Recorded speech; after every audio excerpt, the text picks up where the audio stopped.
I always loved The Simpsons. The quirky humor, the satirical take on life.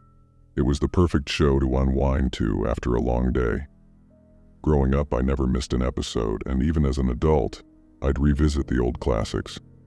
But nothing could have prepared me for the night I stumbled upon the most disturbing episode of my life. It was a Saturday night, and I was alone in my apartment, flicking through streaming services, trying to decide what to watch. I had seen every episode of The Simpsons a dozen times, but when I came across an episode that I didn't recognize, my curiosity got the better of me. The title was strange, Springfield's Last Laugh. I didn't recall ever hearing about it, but it was listed as a special lost episode from one of the earlier seasons. The thumbnail showed the usual family, but there was something off. Their normally vibrant colors seemed muted, and the usual cheerfulness in their eyes was replaced by an unsettling blankness. Still, I was intrigued. I pressed play. The episode started like any other.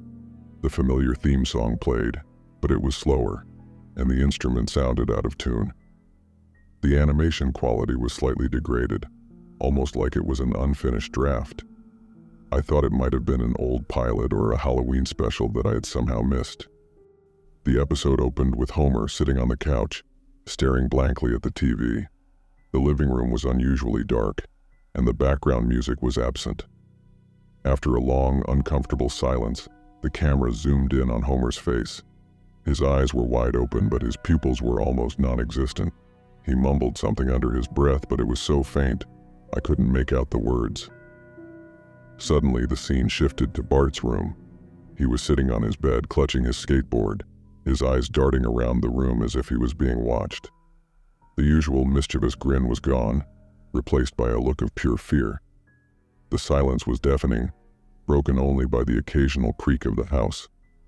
I was on edge, but I couldn't look away.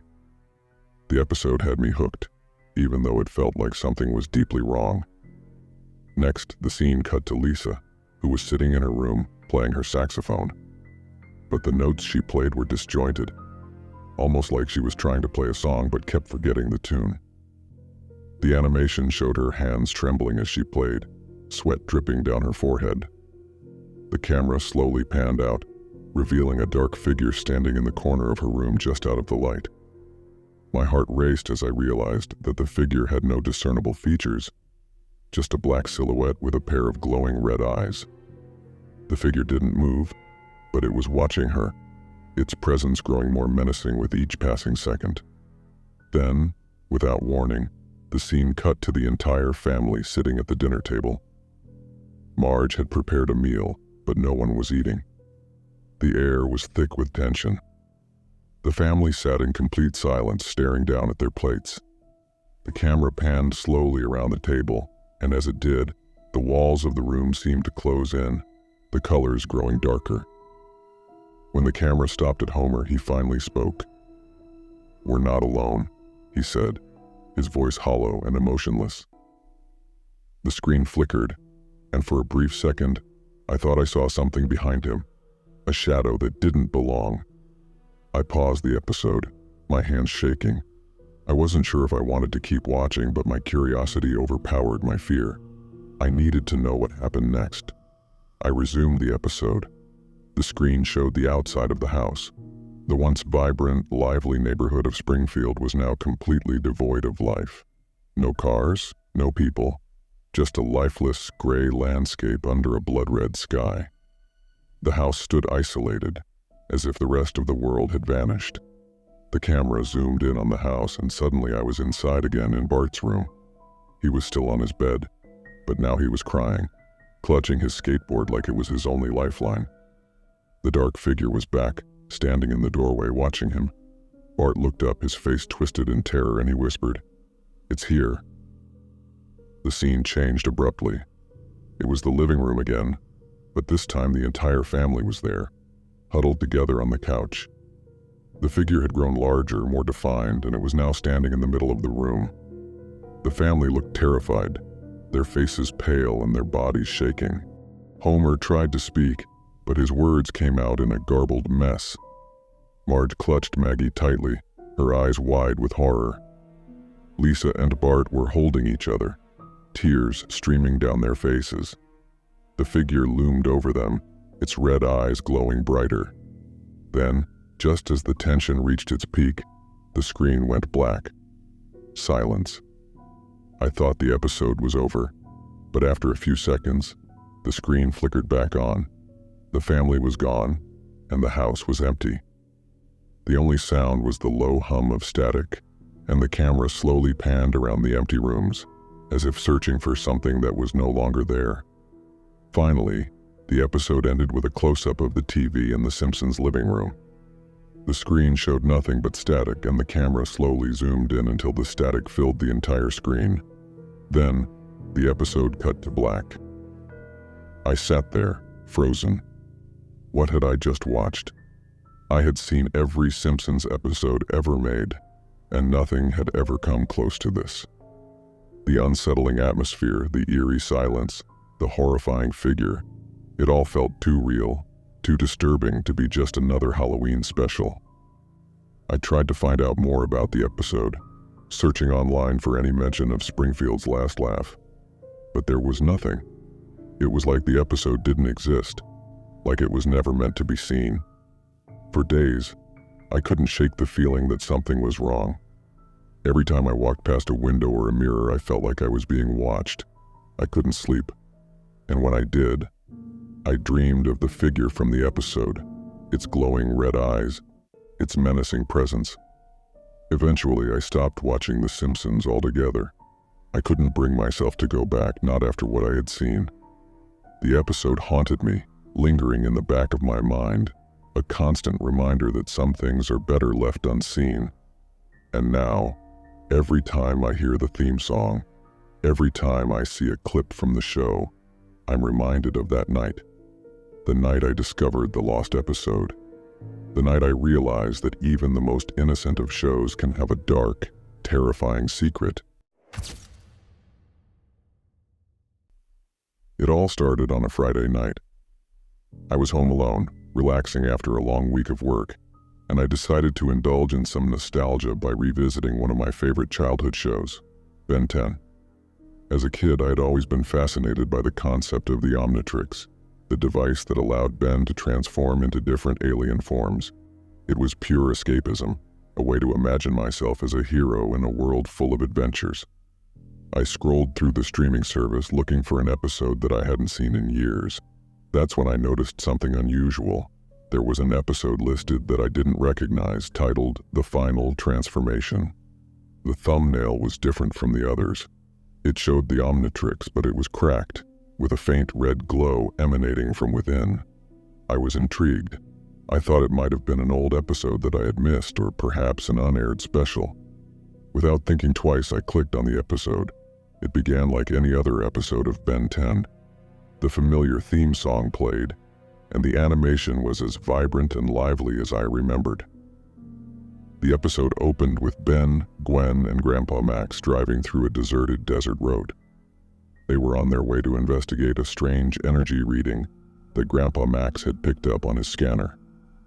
Just another day for the Tennyson family, I thought to myself, smiling. But as the episode progressed, the tone began to shift in a way that I didn't expect. The sky gradually darkened, and the once vibrant colors of the desert landscape started to fade, replaced by a dull, almost washed-out palette. Ben was unusually quiet, and there was a tension in the air that was hard to ignore. Gwen noticed it too. She kept glancing nervously at Ben, who was staring down at the Omnitrix on his wrist. Finally, they arrived at the source of the energy reading, an abandoned military base hidden deep within the desert. The gates were rusted, and the buildings looked like they hadn't been touched in decades.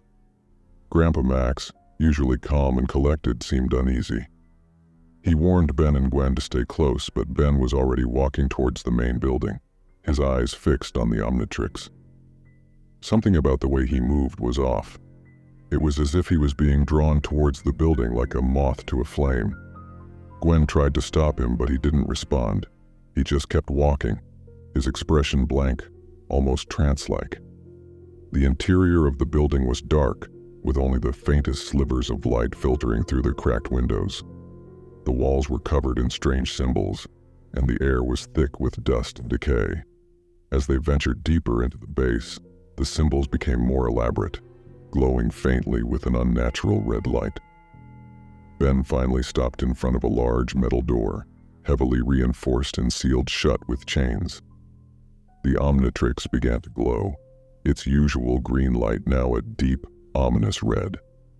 Without a word, Ben reached out and touched the door. The chains fell away and the door creaked open, revealing a small, dimly lit chamber. In the center of the chamber was a pedestal, and resting on it was another Omnitrix. But this one was different. It was black with red markings, and it pulsed with a dark energy that seemed to fill the room. As Ben approached the pedestal, the screen flickered, and the audio distorted, almost like a malfunction. The camera zoomed in on Ben's face, which was now twisted in a look of intense concentration and fear. He reached out and grabbed the black Omnitrix, and as soon as he did, the room was filled with a deafening roar. The screen went black. For a moment, I thought the episode had ended, but then the screen flickered back to life. Ben was standing outside the base, alone.